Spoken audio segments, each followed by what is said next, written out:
किसान भाइयों, अगर आप भी गेहूं की खेती करते हैं, आप चाहते हैं गेहूं में आपको बहुत ही अच्छा उत्पादन मिले, तो ये थोड़ा लंबी वीडियो है, लगभग 10 मिनट से ज़्यादा वीडियो हो जाएगी। लेकिन मैं उम्मीद करता हूं, मैं आशा करता हूं कि अगर आप ये 10 मिनट की वीडियो देख लेते हैं तो आपको दोबारा दूसरी कोई वीडियो देखने की आवश्यकता नहीं पड़ने वाली है। एक कंप्लीट जानकारी वाली वीडियो आज की होने वाली है। हम बुआई से कटाई तक क्या क्या आपको करना चाहिए गेहूँ की फसल में, ये पूरी जानकारी आपको केवल एक ही वीडियो में दे देंगे। तो बार बार आपको गेहूं के लिए कोई दूसरा वीडियो देखने की आवश्यकता नहीं पड़ने वाली है। नमस्कार किसान साथियों, इंडियन एग्री हेल्प चैनल पे आप सभी का फिर से स्वागत है। अगर चैनल पे नए हैं, अभी तक आपने सब्सक्राइब नहीं किया है, तो सबसे पहले सब्सक्राइब करिए। कोई भी आपके मन में सवाल हो, कोई भी आपके मन में सुझाव हो, तो आप नीचे कमेंट करिए और वीडियो को आप लाइक ज़रूर करना, अपना कीमती राय हमसे साझा ज़रूर करिएगा। अगर आपने बुआई कर दी है गेहूँ की, तो हमें नीचे कमेंट के माध्यम से ज़रूर बताएं कि आपकी फसल अभी बुआई के बाद कितने दिन की हो गई है। तो यहाँ पे हम 5 महत्वपूर्ण बातें आपको बताएंगे। वो 5 बातें क्या क्या है आप जान लीजिए। पहला हम बताएंगे समय के बारे में जानकारी देंगे, दूसरा वैरायटी, तीसरा खाद, चौथा सिंचाई और पांचवा कुछ स्प्रे के बारे में जानकारी देंगे। तो चलिए, हमने समय को क्यों रखा है। अब किसी भी चीज़ के लिए अच्छे समय का होना आवश्यक होता है। अगर हम फसलों की ही बात करें तो समय फसलों में काफ़ी महत्वपूर्ण होता है। समय से बुआई करेंगे, अच्छा पैदावार मिलेगा। समय से सिंचाई करेंगे, अच्छा पैदावार मिलेगा। समय से खादों का इस्तेमाल, समय से दवाओं का इस्तेमाल, समय से कटाई, समय से देखभाल करेंगे तो ही अच्छा उत्पादन मिलेगा। मान लीजिए आपने बहुत अच्छे से आप खेती करते हैं, लेकिन आपने बुआई देर से की तो उत्पादन में कमी आएगी। मान लीजिए आपने बहुत समय से बुआई कर दी, आपने खादों का इस्तेमाल देर से किया तो भी कम उत्पादन मिलेगा। सिंचाई में देर होगी तो भी कम उत्पादन मिलेगा। तो अर्थात हमारी जो फसलें होती हैं, जो हम खेती करते हैं, खेती में समय का महत्व आपको काफ़ी ज़्यादा होता है। तो समय का आपको ध्यान देना है। समय से बुआई करिए। गेहूं में अगर आप अच्छा पैदावार पाना चाहते हैं तो 20-25 अक्टूबर से ही अगेती बुआई स्टार्ट हो जाती है। कोशिश करिए अगेती वाली वैरायटियाँ लगाइए, जिससे आपको अधिकतम उत्पादन अगेती वाली वैरायटियाँ ही देती है। इस बात का आपको ध्यान रखना है। समय से खादों का इस्तेमाल करिए। आपको किस्म के चुनाव के समय नंबर 2 पे हमने रखा है वैरायटी का चयन, यानी किस्म का चयन। अब यहाँ पे कई बार क्या होता है कि हम सब कुछ तो अच्छे से ध्यान रखते हैं, लेकिन हम बीज का चुनाव सही से नहीं कर पाते हैं।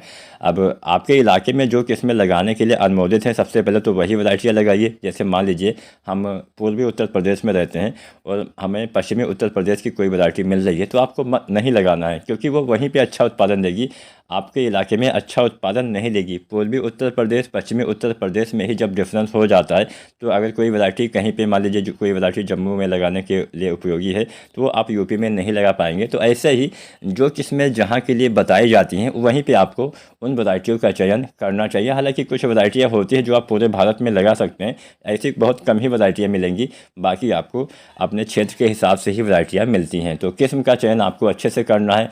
अब अच्छे हमेशा प्रमाणित संस्थाओं से ही आपको बीज की खरीदारी करनी चाहिए, इस बात का भी ध्यान रखना है। कई बार हम ऐसे ही कहीं से बीज ले आते हैं, सोचते हैं अच्छी किस्म होगी, लेकिन होता ऐसा नहीं है। हमें धोखाधड़ी का शिकार हर जगह होना पड़ता है। किसान भाइयों को सबसे ज़्यादा नकली खाद, नकली बीज, नकली दवाएं, सब कुछ तो नकली है आजकल। असली ढूंढने में ही आपको पसीने छूट जाएंगे। तो हमेशा अच्छी जगह से, जो जिसके ऊपर आपको भरोसा हो, वहीं से आप सामानों की खरीदारी करिएगा, खासकर अगर हम खेती बाड़ी से संबंधित सामानों की बात करें। अब हम बात कर लेते हैं खाद के बारे में। संपूर्ण खाद की मात्रा हम यहाँ पे आपको बता देते हैं। बार बार आपको खाद वाली वीडियो देखने की आवश्यकता नहीं है। कब कौन सी कितनी मात्रा में खादों का इस्तेमाल करना, बस एक बार आपको, आप चाहें तो कापी पेन कलम उठा लीजिए, आप नोट भी कर सकते हैं। तो चलिए जानते हैं सबसे पहली खाद क्या डालना होता है। सबसे पहली खाद हम बुआई करते समय ही तो डालते हैं। तो गेहूँ की बुआई करते समय DAP आपको डालना है 55 kilo, DAP 55 kilo, urea 20 kilo, potash 25 से 30 किलो। ये 3 खाद आपको डालना है बुआई करते समय। अगर आपके पास थोड़ा पैसा है, अगर आपके पास थोड़ा सा बजट है, तो आप सागरिका दानेदार डालिए, सागरिका Z++ या सागरिका गोल्ड, जो भी आपका बजट हो। सागरिका गोल्ड थोड़ा सा महंगा है, तो आप सागरिका Z++ भी डाल सकते हैं। लगभग 10 किलो सागरिका दानेदार, 10 किलो, ये 4 चीज़ें बुआई के समय आप डालिए। अब इसके बाद में आपको पहले पानी पे डालना है यूरिया। पहले पानी पे आपको यूरिया डालना है 40 से 45 किलो। यूरिया आपको 3 बार डालना है। बुआई के समय 20 किलो या अधिकतम 25 किलो, और पहले पानी पे यूरिया 40 से 45 किलो डालिए, और दूसरे पानी पे यूरिया 40 से 45 किलो डालिए। जब आप पहले पानी पे यूरिया डालते हैं लगभग 25 दिन या 30 दिन पे 40 से 45 किलो, तब उसी यूरिया के साथ में आपको जिंक सल्फेट जो 33% वाला आता है 5 से 7 किलो डालिए, या फिर अगर आप 21% वाला जिंक सल्फेट डालते हैं तो 8 से 10 किलो आपको जिंक डालना है पहले पानी पे 40 से 45 किलो यूरिया के साथ में। अब यहाँ पे ये दो चीज़ें आपको पहले पानी पे डालना है, अंतिम पानी पे हम केवल यूरिया 40 से 45 किलो ही डालेंगे। तो यहाँ पे हमने दानेदार जो हम खाद डालते हैं सभी मात्रा आपको बता दी। अब हम कुछ NPK जो डालते हैं उनके बारे में भी चर्चा कर लेते हैं। तो पहला NPK डालिए, NPK 19-19-19। कब डालना है? पहले पानी के बाद ही इसको भी आपको डालना होता है। 30 दिन या 35 दिन पे आपको एक NPK 19-19-19 डाल देना होता है। इसमें 19% नाइट्रोजन, 19% फास्फोरस, 19% पोटेशियम इसमें पाया जाता है, जिससे पौधे का सही विकास अच्छे से एक टॉनिक का काम करेगा, पौधे के विकास को बढ़ावा देगा। दूसरा NPK आपको डालना चाहिए 0-52-34। कब डालना है? जब तने के अंदर बालियाँ बनना चालू होती हैं, गोब अवस्था या गबोड़ अवस्था जिसको हम बोलते हैं, गर्भावस्था भी बोलते हैं, उस अवस्था में आपको NPK 0-52-34 डालना है। NPK कितना डालना है? 1 किलो से लेकर 1.5 किलो। इसके साथ में डालिए बोरोन। बोरोन जो आता है 20% वाला, 100 से 125 ग्राम मात्रा। ये दो चीज़ें बालियाँ निकलने से पहले डालिए, और बालियाँ निकलने के बाद दाने भरते समय NPK 0050 का इस्तेमाल करिए। बस इसके अलावा कोई भी चीज़ आपको नहीं डालनी है। कोई बीमारी लग जाती है उसकी दवाओं का इस्तेमाल करिए, वो अलग की बात है, लेकिन खाद के रूप में केवल इतना ही अगर आप इस्तेमाल करते हैं तो गेहूं में एक बम्पर पैदावार आप किसान साथियों अवश्य ले पाएंगे। तो यहाँ पे अब हम बात कर लेते हैं सिंचाई की। अब पहला पानी तो 21 से 25 दिन पे हम हल्की मिट्टी में लगा ही देते हैं। अगर भारी मिट्टी है जहाँ पे पानी लंबे समय तक टिका रहता है, वहाँ मतलब जहाँ पे नमी जो है ज़्यादा देर तक रहती है, वहाँ पे आप 25 से 26, 27, 28, 30 दिन तक भी पहला पानी लगा सकते हैं। अब बात दूसरे पानी की जाए तो सब जगह मिट्टी अलग अलग होती है, कहीं पे पानी जल्दी सूख जाता है, कहीं पे बरसात हो जाती है। तो बस अपने कंडीशन के हिसाब से, अपने मिट्टी के हिसाब से आपको सिंचाई का चयन करना है। अगर हल्की मिट्टी है तो जल्दी पानी लगाना पड़ेगा, भारी मिट्टी है, नमी बनी रहती है, तो आपको पानी लगाने में थोड़ा आप देर भी कर सकते हैं। तो बस अपनी मिट्टी के हिसाब से आगे वाला पानी आपको समय समय पर लगाना पड़ता है। गेहूँ में भी 4 से 5 या 6 सिंचाई आपको करनी पड़ती है। अगर अच्छी व्यवस्था है तो आप 5 पानी लगाइए, कम व्यवस्था है तो आप 3-4 पानी लगा के भी काम चला सकते हैं। बरसात हो जाती है तो अच्छी बात है। तो सिंचाई अपने हिसाब से, अपने दिमाग के हिसाब से आपको किसान साथियों अपने गेहूं की फसल में करना चाहिए। अब यहाँ पे कुछ गलती होती है जो हम करते हैं, उस गलती के बारे में भी हम चर्चा कर ही लेते हैं कि कौन सी गलती नहीं करनी है।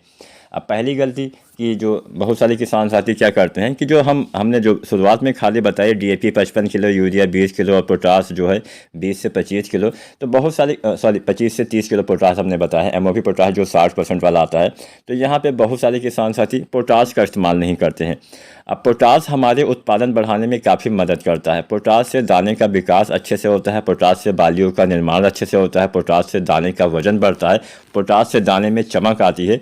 तो दाने के विकास में पोटास काफ़ी अहम काम करता है। जहाँ पे पोटास की कमी है वहाँ की आप गेहूं की बालियाँ देखेंगे तो छोटी रह जाएंगी, बालियों की लंबाई, बालियों की मोटाई नहीं बढ़ पाती है। कई बार दाने भी हमारे खाली रहने की समस्या आ जाती है, दाने मतलब अंदर से खाली रह जाते हैं, काले हो जाते हैं। तो दाने खाली रहने से बचने के लिए भी आपको पोटास का इस्तेमाल करना होता है। पोटास बहुत सारे कार्य करता है, किसी दिन हम पोटास पे ही वीडियो बना देंगे। तो यहाँ पे पोटास आपको अवश्य डालना है 60% वाला MOP पोटास 25 से 30 किलो बुआई करते समय ही DAP के साथ में, यूरिया के साथ में आप इस्तेमाल करिए। अब बात हम कर लेते हैं कि जो बुआई वाली खाद हमने बताया कि बुआई के समय डालना है, वो केवल और केवल बुआई के समय ही डालना है। अंतिम जुताई के समय भी आप डाल सकते हैं या फिर बुआई करते समय डालिएगा। बाद में अगर आप DAP डालते हैं तो उसका ज़्यादा लाभ नहीं मिलता है, ये तो आपको पता ही होगा, क्योंकि जो फास्फोरस होता है वो स्थिर रहता है, ज़्यादा इधर उधर नहीं जाता है।